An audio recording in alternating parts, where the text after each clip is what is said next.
Se você já pensou em trabalhar remoto, viajar o mundo e ainda assim manter estabilidade financeira, esse episódio é para você. O meu convidado de hoje é o Fernando Kanarski, especialista e consultor de marketing digital desde 2008, Google Partner Premier em 2024, autor do livro O Clube dos Nômades Digitais e fundador do The Nomadic Club.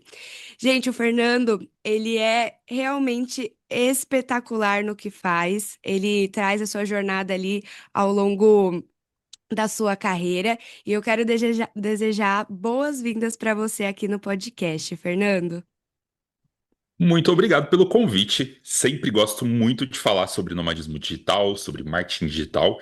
Então foi muito bom ter, enfim, receber esse convite. Estou aqui para participar e responder tudo que você me perguntar. Ai, fico feliz, porque é um assunto que as pessoas têm um tabu ali, né? Como que eu vou viver viajando, como que eu vou trabalhar online?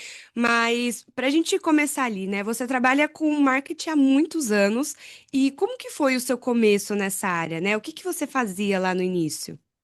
Uhum. Bom, então existem duas histórias, né? Existe a história do Fernando marketing digital e a história do Fernando nômade. Então eu vou começar pelo marketing digital. Há 18 anos atrás, mais ou menos, quando eu me mudei para Curitiba para estudar programação, então por curiosidade, eu sou programador de formação. Então eu me mudei para Curitiba Nossa. para estudar com programação. Só que naquele tempo eu já era famoso, eu já era blogueirinho famoso. E muito pouca gente sabe disso. Mas eu tinha um blog e esse blog ele falava só sobre notícias de Google. E aí eu escrevia sobre o lançamento de Google. Imagina, eu fiz um artigo sobre o lançamento do Orkut no Brasil. Eu fiz um Uhum. artigo sobre a morte do Orkut do Brasil. Então, pra você ter uma ideia de quão antigo eu era, enfim. Nessa época eu era super famoso mesmo por causa desse blog. Ele ganhou vários prêmios e tal. E aí, quando eu me mudei para Curitiba para estudar programação, para estudar, enfim, essa parte de dev, logo no primeiro semestre surgiu o convite para trabalhar numa agência de publicidade. E era basicamente um fã do meu blog que ele me seguia e tal, ele sabia que eu gostava bastante de Google e tudo mais, e nessa agência eles precisavam de alguém para trabalhar com Google, basicamente com Google Ads, Analytics, essas coisas. E ele me sugeriu, para mim era muito melhor do que o estágio que eu estava fazendo, eu era meio do interior e tudo mais, e aí surgiu esse convite, essa oportunidade para trabalhar com Google Ads. Eu sabia trabalhar com Google Ads? Não. Mas eu era muito fã do Google. Eu gostava muito do Google, já conhecia o Google Analytics, já conhecia um pouquinho das ferramentas. Mas surgiu essa oportunidade, eu falei, vou, porque a coisa que eu mais gostava naquela época era Google. Surgiu a oportunidade de trabalhar com Google, por que não? E aí foi aí que eu comecei a trabalhar numa agência de publicidade com campanhas de Google Ads. Então, basicamente, era isso que eu fazia no início. Obviamente, por ter trabalhado numa agência de publicidade, que era uma agência full, foi muito legal porque eu tive sempre essa experiência do marketing offline, do online. Eu peguei o Google praticamente nascendo, o Analytics nascendo, o Facebook. Eu lembro de ter sido uma das primeiras pessoas a criar campanha de Facebook na cidade, que era Curitiba. Criar fanpage. E eu já passei por várias etapas do marketing digital, a parte de SEO, a parte de inbound, a parte de social, de criar. Enfim, tudo isso que a gente tem hoje, na verdade, eu passei praticamente por isso. Então, assim, a minha história com marketing digital, ela começou lá como um fã do meu blog que acabou me recomendando e virou essa história de marketing digital. Hoje eu trabalho basicamente então com marketing digital ainda, depois de 18 anos, mas hoje eu presto muito mais consultoria. Então, diferente de botar a mão na massa, que é o que muita gente faz, eu acabo cuidando muito mais dessa parte de estratégia, a parte de olhar se está sendo feito corretamente, enfim, porque eu posso basicamente criar uma campanha de Google Ads com o olho fechado, de tanto que eu já fiz, de tanto que eu já criei e tudo mais. Hoje eu também trabalho com Facebook, com TikTok, com Analytics, enfim, com métricas, mas o meu core começou lá atrás com o Google Ads, até hoje eu trabalho com isso. Então, tudo que eu devo de viagens e tudo que eu fiz até hoje foi graças a gerenciar essas campanhas de marketing que começou lá atrás. Que bacana. Nossa, é realmente desde o início, né? Você tá ali na raiz de tudo. Que bacana. Desde que a E internet era mato. Isso é uma quando curiosidade. era mato. É, eu lembro que parte do meu trabalho na agência, há 18 anos atrás, era ir nos clientes, fazer reuniões para mostrar que a internet era importante. Então, imagina, a gente Nossa. tinha um cliente que era o Boticário, eu ia nas reuniões do Boticário para falar assim, gente, internet é o futuro, internet é importante, botem dinheiro na internet porque vai dar certo. E aí foi assim que a gente começou a fazer campanha no Google, no Orkut. Então, assim, eu fui o primeiro a rodar campanha no Google para o Boticário, isso há, sei lá, 16, 17 anos atrás.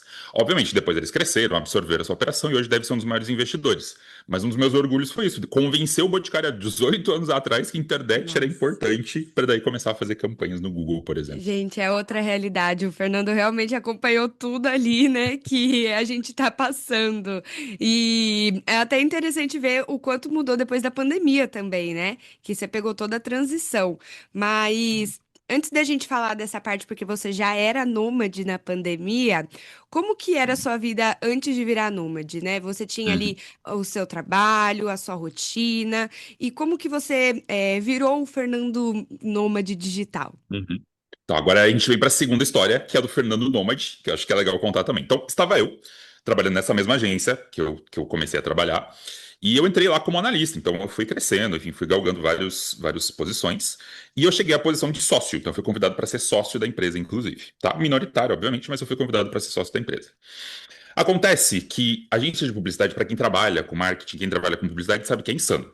Então, o que que aconteceu? Chegou um ponto que eu estava trabalhando demais. Eu estava trabalhando 10, 12, 15 horas por dia. Estava começando a gerenciar a equipe, que é uma coisa que eu não gosto. Participava de muita reunião. Enfim, era muito complicada a minha vida. E muitas vezes, como eu era o cara de internet, o cara de Google, muitas vezes eu tinha que participar de um monte de reunião, às vezes eu tinha que fazer viagem. Enfim, isso acabou me estressando.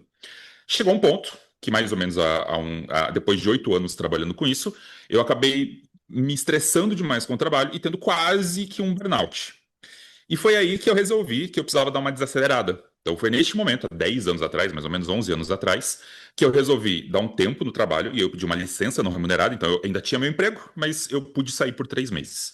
Fui para Nova Zelândia, fazer inglês, enfim, poder fazer alguma coisa diferente.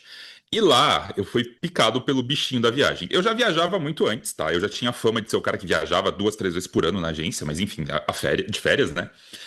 E aí, só que quando eu cheguei na Nova Zelândia, eu vi que, meu Deus, tipo, a minha vida, eu quero que minha vida seja isso, eu quero que minha vida seja viajar, que eu quero morar fora, que eu posso ficar fora, que eu posso fazer tudo isso.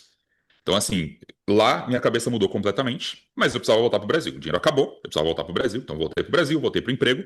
E aí ficou um grande dilema, porque, assim, eu gosto muito do que eu faço, gostava muito do que eu fazia e gosto muito do que eu faço até hoje. Só que chegou um dilema que era o seguinte: para eu continuar na agência que eu tava, eu precisava gerenciar a equipe e todos os problemas iriam voltar. Ou eu ia ter que sair. E aí, conversando com o pessoal da agência, a gente chegou no meio termo que eu acabei pedindo demissão. Então foi nesse momento que eu pedi demissão e foi aí que o Fernando, consultor, surgiu. Então até então eu era o sócio de uma agência, cuidava da parte de campanhas, Google e tudo mais. E aí, há 10 anos atrás, foi quando houve essa transição para o nomadismo. Então, nessa época eu já tinha ouvido falar sobre nomadismo, sobre pessoas que trabalhavam remoto, já seguia algumas pessoas, principalmente internacional, mas tinha, obviamente, um medo, né? Tipo, imagina, largar tudo e poder viajar.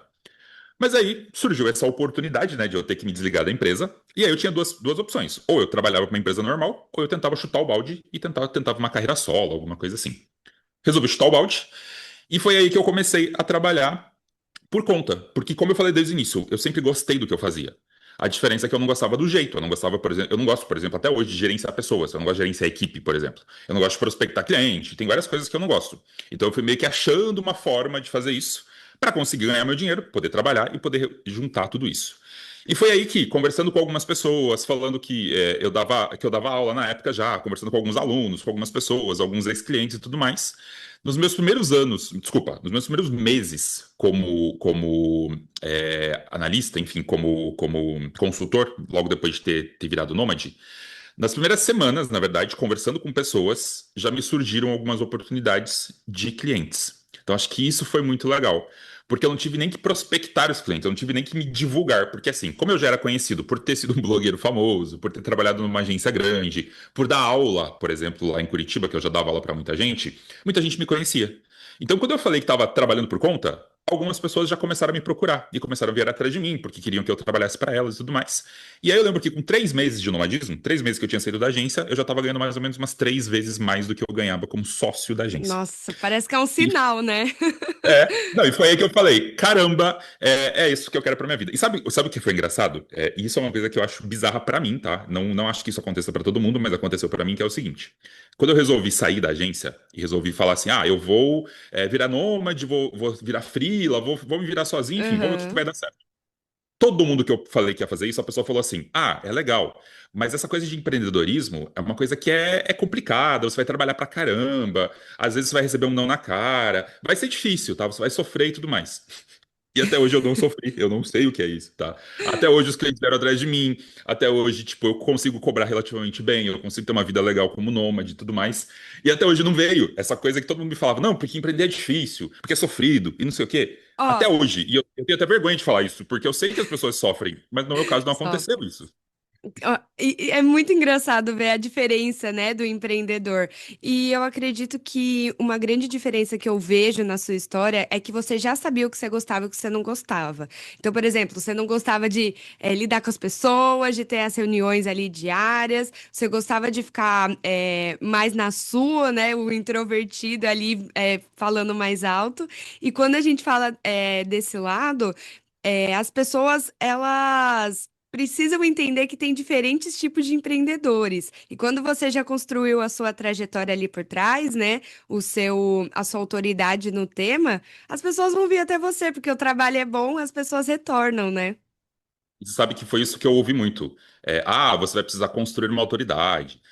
Você vai ter que fazer um monte de coisa, não sei o quê. Você vai ter que se reinventar. Enfim, um monte de coisa assim. E para empreender, você tem que abrir uma empresa. E você tem que ter funcionários. Você tem que ter uma agência. E aí eu tinha muito isso, sabe? Tipo, quer dizer que para empreender eu vou ter que fazer isso. Vou ter que abrir uma startup, eu vou ter que abrir uma agência, vou ter que ter uma equipe, vou ter que ter uma estrutura. E, tipo, isso me apavorava, né?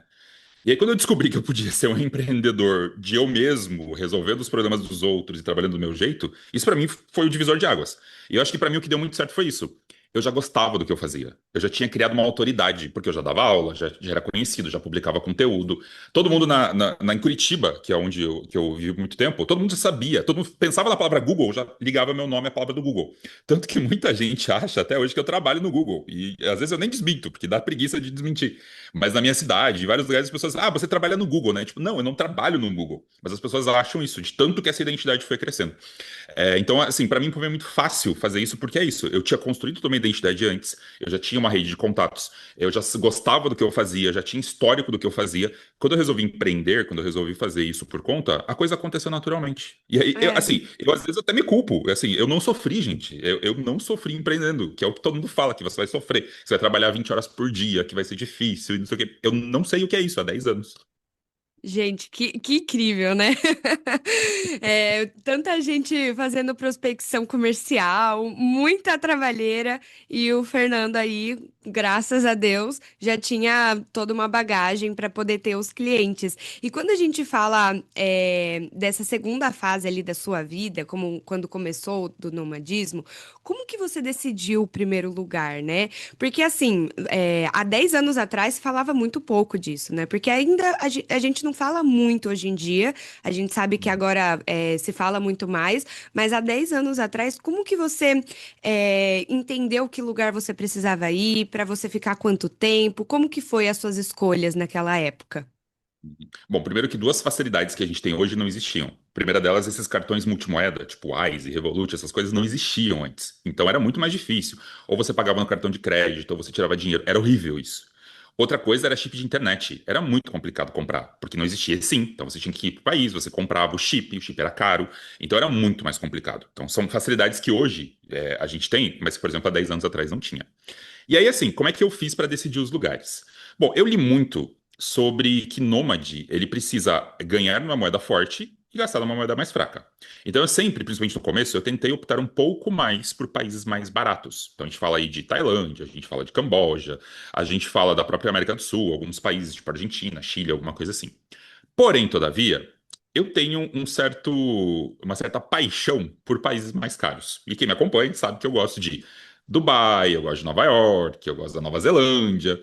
Então, o que eu fiz lá no começo, e eu gostava já de ir para esses países, eu tentei sempre equilibrar. Então, ia para um país mais caro, ficava um tempinho, depois ia para um país mais barato, ficava mais um tempinho. Então, assim, tem meses, obviamente, que eu ia gastar mais, e tinha meses que eu ia gastar menos, eu faço isso até hoje.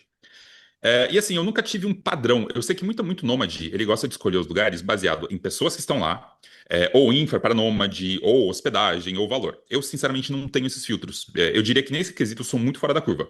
Eu vou para os lugares que meu coração manda. Então, assim, se eu quero ir para a Europa, eu vou para a Europa e vou para os países da Europa que eu quero ir. E, assim, como eu sou uma pessoa introvertida, eu não me incomodo muito com essa coisa de conexões. Porque eu sei que muito nômade tem essa coisa. Eu preciso ir para um lugar que tem uma comunidade legal, porque eu vou sentir saudade das pessoas, eu preciso ter gente para jogar vôlei, eu preciso ter gente para tomar cerveja. Não é o meu caso. Tipo, eu me viro bem sozinho. Tipo, se eu precisar passar um mês sozinho num lugar, para mim não é um problema. Então isso me dá liberdade de ir para qualquer lugar. Eu posso ir para um lugar que tem bastante gente, legal, eu vou socializar, mas ao mesmo tempo eu posso ir para um lugar que eu vou ficar sozinho e tá tudo bem para mim. Então isso não é um problema. Então assim, eu não tenho muito filtro, sinceramente, para poder escolher os lugares, mas eu vou para lugares que eu gosto, tá? E isso é uma coisa que eu fiz nesses últimos 10 anos. Eu volto para lugares que eu gosto também. Então, se eu gosto da Nova Zelândia, eu vou voltar para lá e tá tudo bem, eu vou voltar 3, 4 vezes. E é isso que eu acabo fazendo na hora de escolher os lugares, sabe? Então eu não tenho um critério exato, mas eu acabo, enfim, acabo indo para os lugares que eu mais gosto. E aí, só uma curiosidade: o meu primeiro destino como nômade foi Miami. Porque é o seguinte, quando eu saí da empresa onde eu estava, eu precisava de um computador melhor para eu poder trabalhar. Então eu tinha um computador bem fraquinho e tal. E aí eu Uhum. consegui uma passagem com milhas para Miami. E aí, para mim, foi ótimo, porque foi um grande test drive. Isso é uma coisa que eu sempre falo para quem quer virar nômade, fazer test drive. Então eu lembro que eu fui lá, peguei minha passagem com milhas para Miami, fui para Miami. No primeiro dia eu cheguei, comprei um computador novo, que eu precisava comprar um computador. É, E aí eu fiz o setup do computador e tudo mais. E eu lembro que no dia seguinte, depois de ter comprado, eu sentei numa Starbucks, abri a tela do computador e comecei a trabalhar, porque eu já tinha alguns freelas assim que eu já tocava. E comecei a trabalhar. E aí foi naquele momento que eu falei assim, cara, é essa vida que eu quero pra mim. Tipo, eu ali sentado no Starbucks, tomando um cafezinho, com o computador aberto, podendo trabalhar tranquilamente, assim. Foi, eu acho que pra mim, um dos melhores momentos da minha vida. É uma foto que eu Nossa. tenho até hoje na minha cabeça, inclusive. Lá no meu livro, inclusive, tem essa foto, porque pra mim essa foto é emblemática. E foi o primeiro destino. E foi ótimo, porque foi um grande test drive, porque eu tava na praia, nos Estados Unidos, teoricamente é mais caro, e ao mesmo tempo eu precisava trabalhar. Então foi ali que eu consegui entender. Sim, eu consigo trabalhar, sim, eu consigo aproveitar, sim, dá pra viver. E aí, daí pra frente, que eu comecei a ir pros outros destinos. Aí fui pra Chile, pra Nova York. No ano seguinte, eu acabei indo pros 6 continentes, desculpa, pros 5 continentes. Então eu acabei fazendo viagens mais curtas para testar. E pra mim foi ótimo, foi um grande test drive que deu muito certo.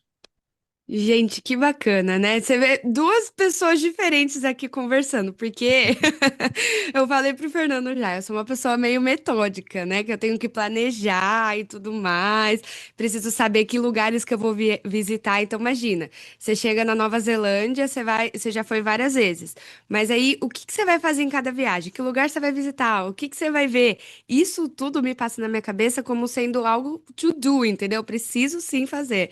E para você é mais tranquilo, que nem você fez essas viagens curtas. Então, é realmente deixando a vida levar ali com um caminho guiado. E falando em Você sabe, Pode falar, você sabe que eu era assim. Eu era igual a você. Eu foi era muito desapegando. planejado.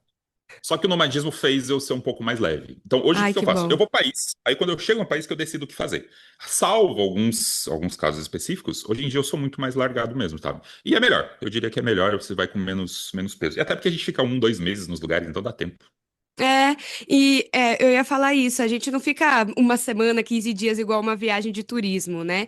E é interessante porque eu gosto bastante de fazer conexões com as pessoas que moram no local para entender onde que eu tenho que ir, né? Se é um café ali específico, se é um museu que ninguém conhece quando é turista. Então, eu gosto bastante dessa troca. Mas eu acho que depois a gente vai desapegando um pouquinho disso, né? Não sei, tenho essa impressão. E, Fernando, falando em imprevistos, recentemente teve a guerra, ali onde você ia estar, no Catar. E como que foi para você ali, ter viagem marcada e não poder ter embarcado, né? Como que foi para você essa sensação? E se já tinha acontecido, como que você reage nessas situações de imprevisto? Você sabe que os dois últimos grandes conflitos que a gente teve, eu sofri, eu fui impactado. Então, assim, o primeiro foi quando a Rússia invadiu a Ucrânia. Eu tinha um voo 3 ou 4 dias depois que aconteceu o conflito Meu para Deus, Estônia. Então, assim, não era para a região, não era exatamente no lugar, não era para lá. muito Mas como a perto. Estônia era exatamente do lado da Rússia e aí existia muita incerteza naquela época, eu pensei, tá, eu posso ficar aqui onde eu estou. E eu estava na Noruega, caríssima. A Noruega não dá para ficar muito tempo. E aí eu tinha um voo da Noruega para Estônia. E aí eu comecei a pensar assim, beleza, se eu for pra Estônia, eu vou estar do lado da Rússia. Vai saber o que vai acontecer, eles vão atacar a OTAN e daí, tipo, vai escalar e eu vou estar do ladinho. Eu não quero pagar por isso. Então, assim, acho que 2 ou 3 dias antes de eu embarcar, eu estava na Noruega, eu tive que cancelar absolutamente tudo, e aí eu resolvi ficar um pouco mais na Noruega. Assim, gente, Noruega, o custo de vida é um dos maiores custos de vida do mundo, é Nossa. caríssimo, tá? Então foi sofrido. Eu ainda consegui um apartamento razoável, e assim, fui me virando, tá? Então, como era, sei lá, eu ia ficar lá mais uns 15, 20 dias, alguma coisa assim, eu acabei me virando, enfim, porque depois eu ia pra Europa, ia ficar um pouco mais tranquilo nos outros países da Europa. Então, deu para me virar, tá? Deu para me virar. Nesse conflito agora, eu tinha um voo para Doha um dia depois que começaram os ataques. Então, os ataques começaram no dia 28 e no dia 1º eu tinha um voo de Cape Town, onde eu tô, para Doha. Então, assim, eu sou uma pessoa, a gente estava falando aqui dessa coisa de deixar a vida levar. Eu sou mais ou menos assim, tá? Eu sou muito organizado quanto aos próximos voos e aos próximos destinos, tá? Então eu tenho Airbnb e voo geralmente para uns 6 meses já organizado. Isso faz com que eu consiga economizar, pegar Airbnb bom, pegar voo bom. Eu gosto muito de viajar de executiva, então eu consigo emitir executiva com milhas ali, com antecedência, por um preço razoavelmente bom. Então, geralmente eu gosto de antecipar muito isso. E aí eu tava com minha vida toda planejada até setembro já, para você ter uma ideia. E aí veio Nossa. esse boom. Eu estava aqui na África do Sul. E aí eu tive que replanejar absolutamente tudo. O que me deixou um pouco mais nervoso foi o seguinte: eu peguei várias coisas que não tinham reembolso.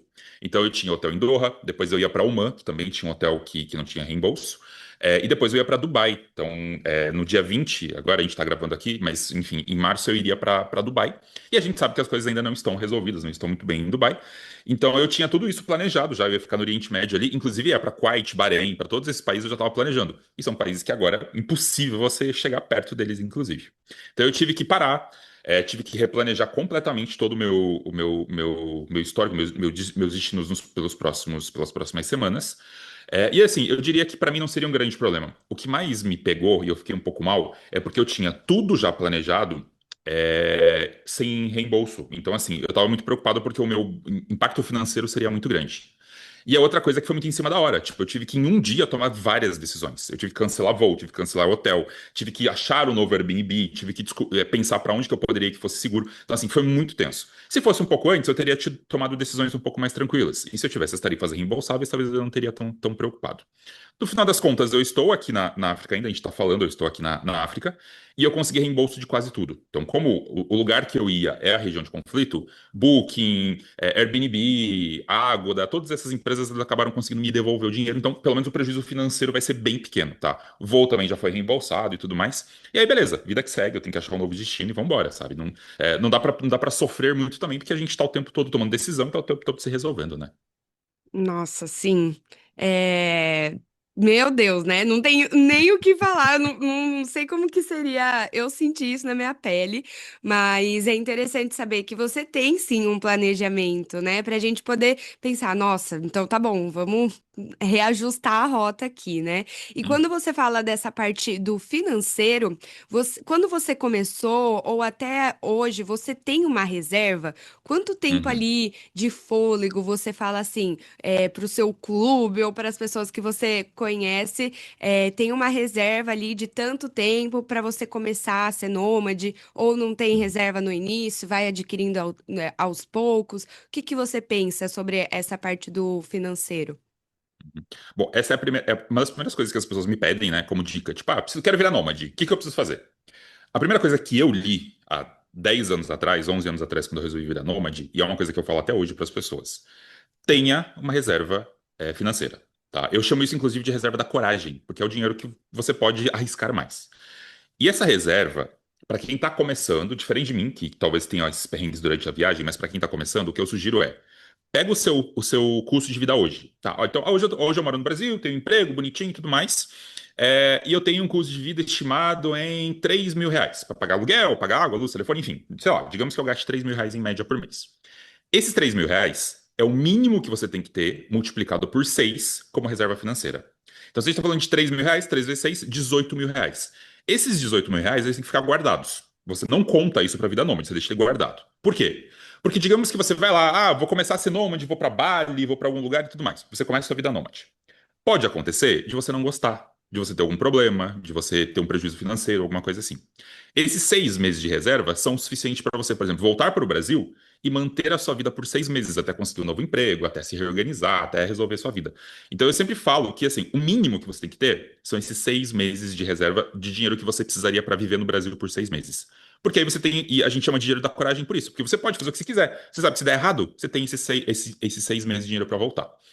Esse dinheiro da coragem, inevitavelmente você vai guardar ele, vai acabar crescendo, enfim, você vai acabar investindo e tudo mais. Se Deus quiser, você não precisa usar. E aí ele vira um dinheiro de reserva. Então, assim, em caso de problema, você sempre tem esse dinheiro, caso de voo, caso você tenha hospedagem, que aconteceu comigo. Então, assim, Foi cancelado meu voo, foi cancelado o Airbnb? Foi. Beleza, eu tenho dinheiro suficiente para reservar outro Airbnb, para reservar outro voo. Talvez eu vou ter um pouquinho de prejuízo, mas beleza, eu tenho o dinheiro guardado. Agora, uma coisa que eu admiro muito, tá? E eu não conseguiria fazer jamais, são nômades que simplesmente largam tudo e saem viajar. Tipo, vou virar nômade mês que vem. Tenho dinheiro? Não. Vou. E a pessoa vai. Tem gente que se dá bem, tem gente que se dá mal, tem gente que, enfim, aí tem várias histórias que eu escuto. Nossa, Eu deve não ter teria mesmo. coragem nenhuma.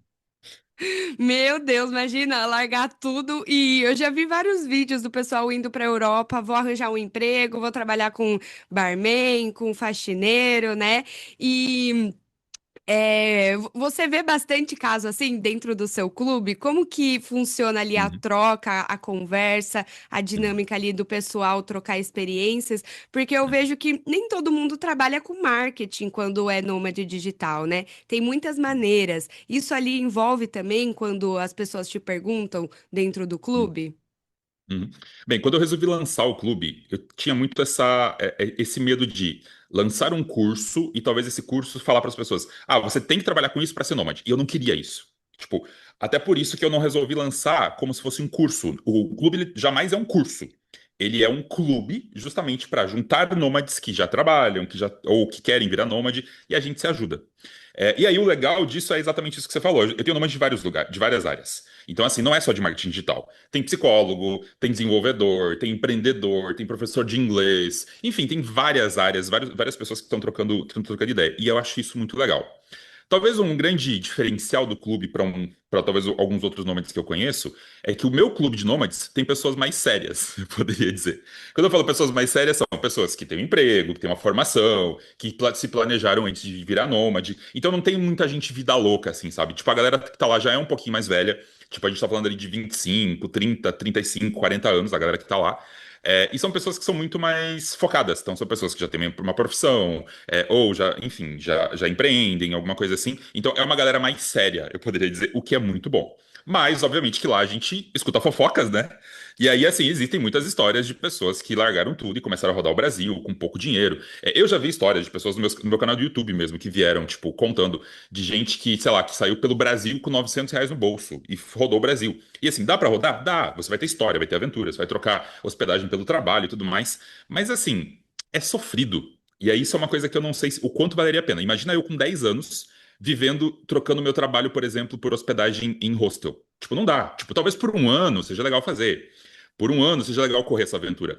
Só que 10 anos você não consegue se manter como nômade. Você precisa ter uma certa infra, precisa ter um dinheiro para ter um Airbnb interessante, para ir para lugares legais, porque senão começa a virar um trauma. Tipo, e eu conheço muita gente que largou o nomadismo exatamente por isso. Entrou nesse conto da história que, nomadismo é muito legal, que você vai poder trocar teu trabalho por hospedagem, você vai poder viver na natureza, vai poder viver com pouco. Só que chega um momento que você se estressa, porque você não tem nenhum conforto, você não tem uma qualidade de vida boa, você não dorme bem, enfim. E aí isso pode gerar problemas, tá? Então, acho muito legal. Eu falo por muito para as pessoas. Eu admiro demais quem é mochileiro, quem tem essa vida mais perrengue.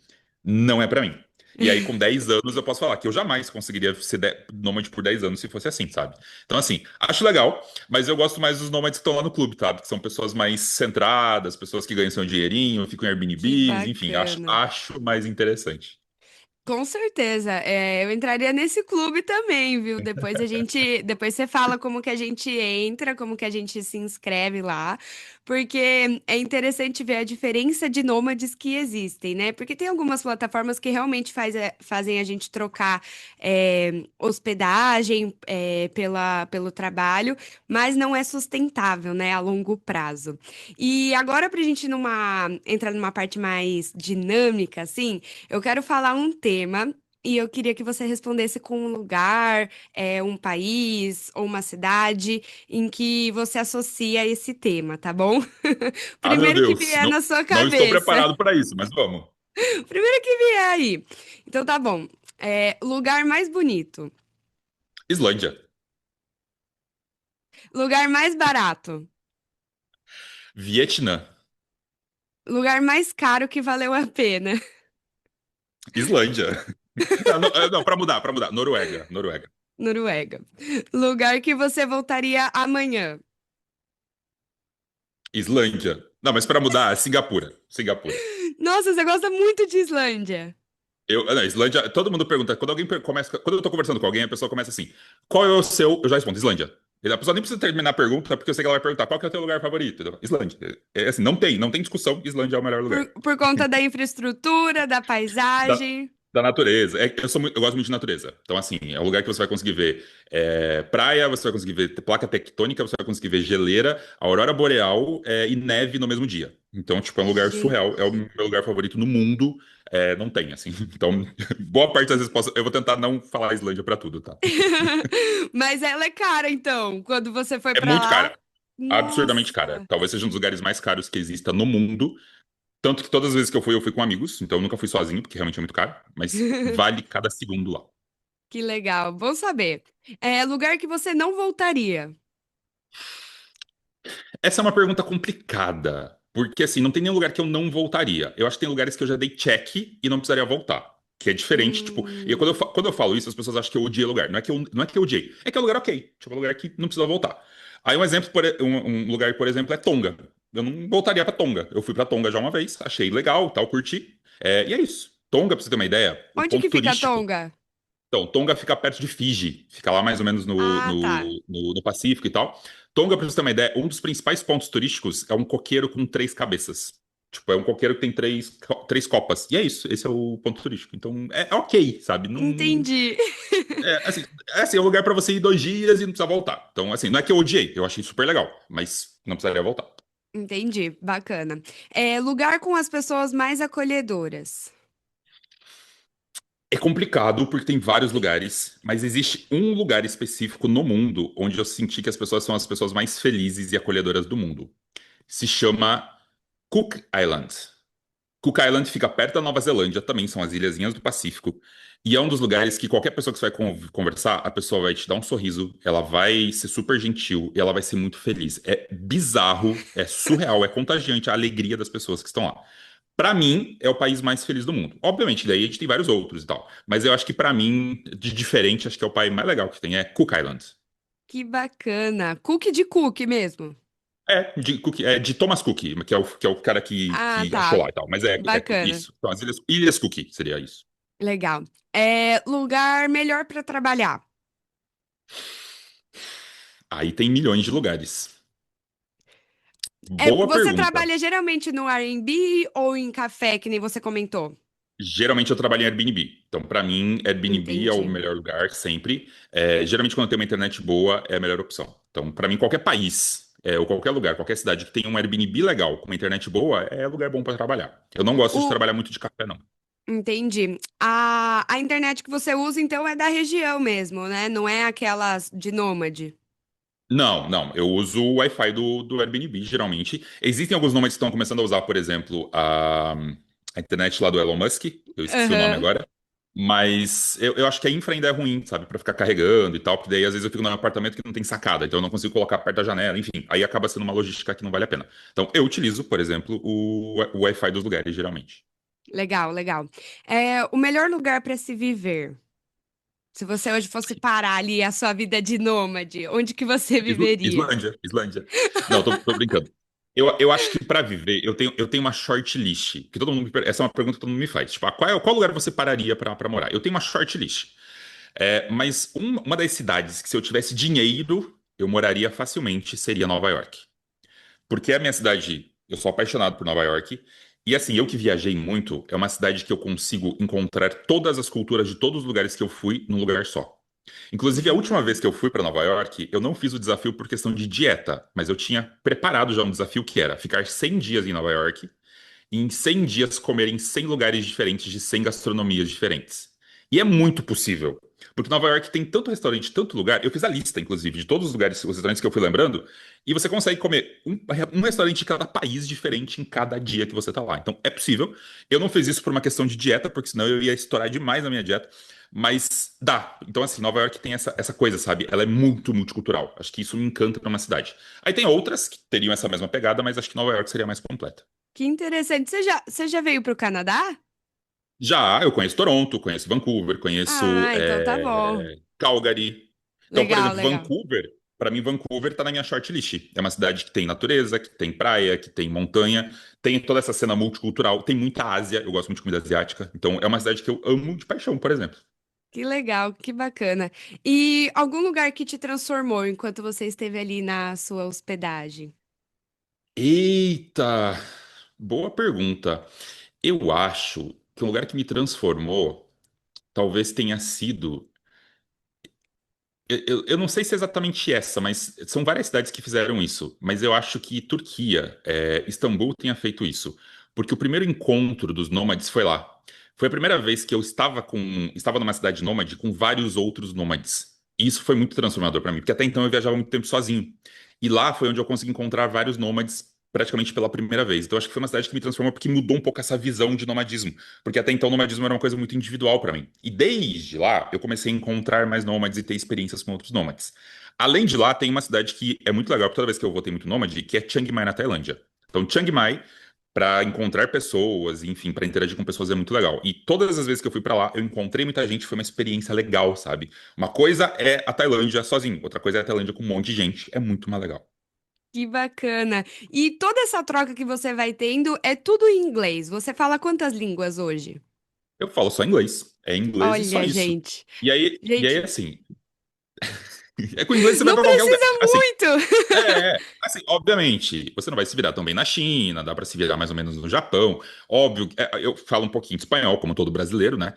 Então, assim, os países que você vai pra uma Colômbia, pro Chile, você vai ter que falar espanhol. Mas daquele jeito, né? A gente fala nosso espanhol meia boca e a gente consegue se entender. Então, assim, com espanhol e com inglês, dá pra se virar.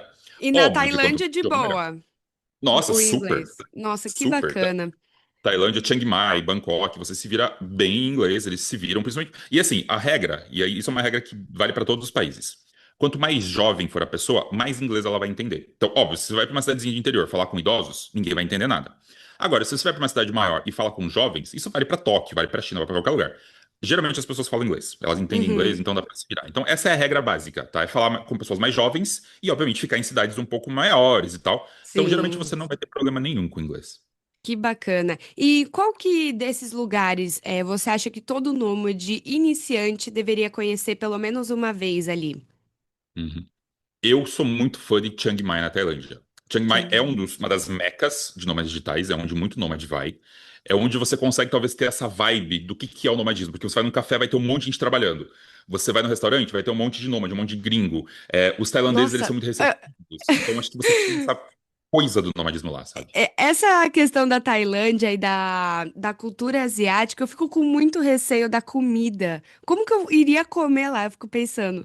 É minha comida favorita. Você nem perguntou isso, mas a resposta já é essa. A comida tailandesa é a minha comida favorita. Eu Mas por amo quê? a comida tailandesa. Não é aquelas coisas boiando? Não, aí que tá. As pessoas veem. Esse é o problema. E essa é uma das vantagens, na verdade, de viajar. Porque o que acontece? Muitas das pessoas, elas veem muita coisa na TV. E a TV só mostra a parte sensacionalista.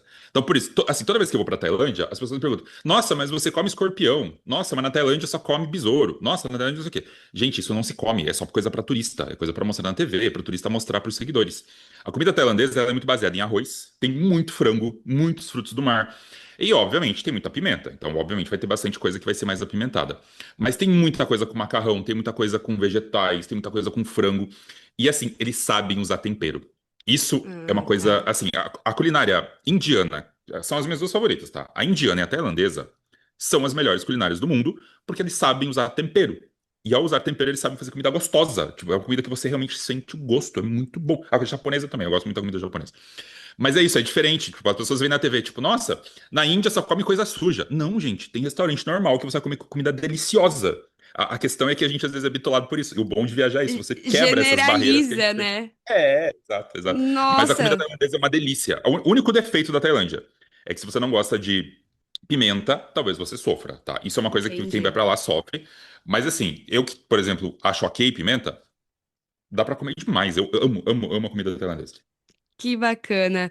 E, Fernando, conta um pouquinho mais sobre o seu livro, né?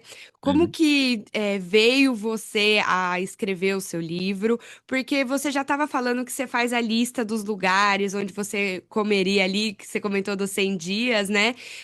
Onde você visitou. Você tem lista para tudo? Dos lugares que você mais gostou? Como que funciona essa organização da vida do nômade durante esses 10 anos? Então, eu como nerd, eu tenho algumas listinhas. Eu tenho, por exemplo, uma planilha. Isso é uma coisa que eu nunca contei pra ninguém. Tô contando aqui em primeira mão. Não me peçam isso, tá? Eu tenho uma planilha que eu tenho as minhas cidades favoritas. Então eu vou listando as cidades e eu tenho um ranking assim, do que tem que ter em cada. Tipo, eu tenho vários requisitos. Eu não vou falar muita coisa aqui, mas, por exemplo, tem que ter um café bom, tem que ter uma loja de eletrônico boa, enfim, tem que ter algumas coisas assim, tá? São esses os requisitos. E aí eu vou dando pontuação. Então eu tenho um ranking das minhas top cidades. E aí, se um dia eu quiser me aposentar, por exemplo, eu consigo lembrar por que que eu gosto tanto daquela cidade. Então eu tenho esse ranking, um Excel, que eu vou lá montando e tudo mais. E eu tenho várias listas, tem várias listas de coisas que de lugares que eu fui. Japão, por exemplo, eu fiquei em Tóquio por 2 meses. Eu tenho um Google Maps, que eu tenho um pin em todos os lugares que eu fui. E todo mundo que vai pro Tóquio agora e me pergunta dica, eu só mando esse Google Maps, que é o Google Maps que deve ter pelo menos uns 150, 200 lugares pinados, lugares legais que eu vi, que eu fui Gente. e que eu gostei. Então eu tenho muito disso. Na Islândia, eu tenho um roteiro completo de Islândia que eu fiz. Enfim, eu gosto de fazer lista. Eu sou como bom nerd, assim, eu gosto de fazer lista, eu gosto de contar informações. Eu tenho, por exemplo, um aplicativo que eu conto todos os voos que eu fui até hoje. Então eu consigo saber quantos voos eu já fiz. Eu já rodei mais de 1 milhão de quilômetros voando, porque eu coloquei todos os voos nesse aplicativo. Então eu gosto dessa Que coisa de contar. aplicativo? Existe o Fly Radar, eu imagino que você conheça, o Fly Radar Aham. 24. Eles compraram, recentemente não, mas já fazem alguns bons anos, uma ferramentinha que você consegue colocar todos os voos que você já voou. E aí você vai colocando lá todas as informações e ele monta meio que um histórico de todos os voos. O problema é que você tem que colocar na mão, tá? Eu, como tinha todos os históricos de voos desde os 20 e poucos anos quando eu comecei a voar, eu consegui resgatar todos e coloquei lá. Então tá lá, 500 e poucos voos, 1 milhão de quilômetros, eu tenho todas as Gente. companhias aéreas, todas as cidades, todos os aeroportos e tal. Eu, como todo nerd, né, eu gosto disso, né? Então eu acabo colocando lá de graça, então é bem, bem de boa. Que Mas aí sobre, legal. Sobre o livro, sempre as pessoas me perguntaram, desde que eu estava ali com 5 anos de nomadismo já, tipo, quanto que vai ser o livro? Quanto que vai contar a história? Quanto que não sei o quê? E aí eu pensei, puxa, ano passado, né, eu tô completando 10 anos de nômade, eu acho que tá na hora já de fazer um livro para pelo menos contar as histórias, enfim, poder contar um pouco sobre o nomadismo. Eu não queria que fosse um livro técnico, mas ao mesmo tempo eu também não queria que fosse um livro só de histórias, eu queria que fosse um meio termo. E aí por isso que eu lancei, então, o Clube dos Nômades Digitais, que é uma paródia do The Nomadic Club, que é o meu clube lá de nômades. E a ideia era contar um pouco das minhas histórias, mas sempre contextualizar para alguma dica, alguma coisa. Então eu peguei todo o conteúdo que eu tinha feito lá para o clube, de lives, conteúdos, materiais e tudo mais, e esse material eu transformei ele no livro. Só que em vez de ficar só dando dica, tipo, faz isso, faz aquilo, compra esse cartão, eu sempre contei alguma história, um perrengue, alguma história que aconteceu, para contextualizar e depois eu dava essa dica, por exemplo, dentro do livro. Eu acho que ficou um livro mais interessante de ler, acho que ficou um pouquinho mais contextualizado, sabe? Um pouco mais interativo, um pouco mais interessante. E aí esse livro, então, ele é baseado nos 5 tópicos que eu acho que são importantes para quem é nômade digital, tá? Então tem a parte financeira, a parte emocional, tem a parte de organização do trabalho, enfim. Então tem os capítulos separados disso. Em cada um deles eu conto algumas histórias. E aí, enfim, baseado nessas histórias, eu dou essas dicas e eu conto isso que aconteceu na minha vida. Foi muito legal poder escrever. Eu confesso que talvez, depois que eu lancei, as pessoas me cobraram mais histórias. Talvez eu pudesse ter colocado mais histórias. E obviamente que as pessoas gostam de fofoca, né? Então acho que as pessoas esperavam mais fofocas desses 10 anos, mais histórias de relacionamento, mais perrengues. Mas enfim, eu também não queria deixar o livro muito longo. Então eu tentei deixar ele um pouco mais enxuto. E, enfim, quem me segue no Instagram agora sabe que eu tô contando mais perrengue, mais histórias e tal. Então, tipo, é só me seguir também que tem as histórias lá. E você não pensa em criar o canal do YouTube contando os roteiros, contando esse lado aí? Então, eu tenho canal no YouTube. Sim. Mas o canal do YouTube, ele é muito mais focado em marketing digital. Então, eu criei ele primeiro para poder falar um pouco mais sobre ads e tudo mais. Mas, ao mesmo tempo, eu também comecei a puxar para essa parte de nomadismo. Só que lá, aí sim, no YouTube eu uso realmente mais para dar dicas. Então, por exemplo, eu não vou falar muito de perrengue. Eu falo mais sobre que cartão que eu uso, que destinos são legais. Enfim, eu falo uma coisa um pouco mais técnica. Mas você sabe que isso é uma coisa que me cobram muito. Na verdade, assim, as pessoas, a gente já sabe, né, que na internet as pessoas gostam de fofoca. As pessoas gostam de fofoca, de história de romântica e tal. Então, é um gatilho interessante para eu pensar num canal no YouTube, ou um Instagram, alguma Com coisa assim, certeza. porque eu sei que as pessoas adoram essa parte. Fernando, eu fui dar uma olhada em quantos canais de nômade tem, e assim, não tem nômades bacanas assim, mostrando a realidade de verdade no YouTube, né? Às vezes conta uma coisinha ali, às vezes conta uma coisinha aqui, ou uma experiência de viagem, mas não é alguém que tá há 10 anos como nômade, entendeu? Então, realmente, você iria se destacar por ali. E, Então, Fernando, para a gente ir finalizando, se você pudesse voltar lá no início, o que que você diria para o Fernando antes da sua primeira viagem? olha, eu diria que talvez para não ter medo, porque é muito mais fácil do que a gente acha. E acho que isso é uma coisa que a gente tem em tudo pra vida, né? Então, antes da gente fazer alguma coisa pela primeira vez, a gente sempre fica aquela coisa nervosa, né? Tipo, ah, mas será que vai ser difícil? Será que eu vou me virar? E é a mesma coisa pra viagem, né? Eu sei que muita gente que vai viajar pela primeira vez fica nessa. Nossa, mas ir pra China? Meu Deus, tipo, como é que eu vou pro Japão? É muito diferente, não sei o quê. E depois que você vai, você fala, nossa, é isso. Tipo, eu já fiz o voo, por exemplo, de Nova York pra Singapura. E assim, você embarca em Nova York, 18 horas depois você tá em Singapura e pronto, é isso. Você desce no aeroporto e vive sua vida. E quando a gente não vai, a gente fica pensando, meu Deus, como é que vai ser isso? Eu vou passar 18 horas no avião e vai ser difícil, eu vou chegar lá e não vou conseguir falar não sei o quê. E assim, é muito fácil. Tipo, depois que você começa a viajar, depois que você começa a se virar, o mundo ele fica muito pequeno. Essa coisa, tipo, estou aqui e daqui eu quero ir pra Tailândia. Beleza, embarco no avião, vou lá, tô na Tailândia, desço na Tailândia, vida que segue. Tipo, o mundo, ele é muito menor do que a gente acha, e isso é uma coisa que as pessoas criam muito na cabeça delas. Tipo, meu Deus, é muito difícil. Ah, é complicado você viajar, você encontrar as pessoas, você viver. Não. Quando você começa a fazer isso é muito mais fácil.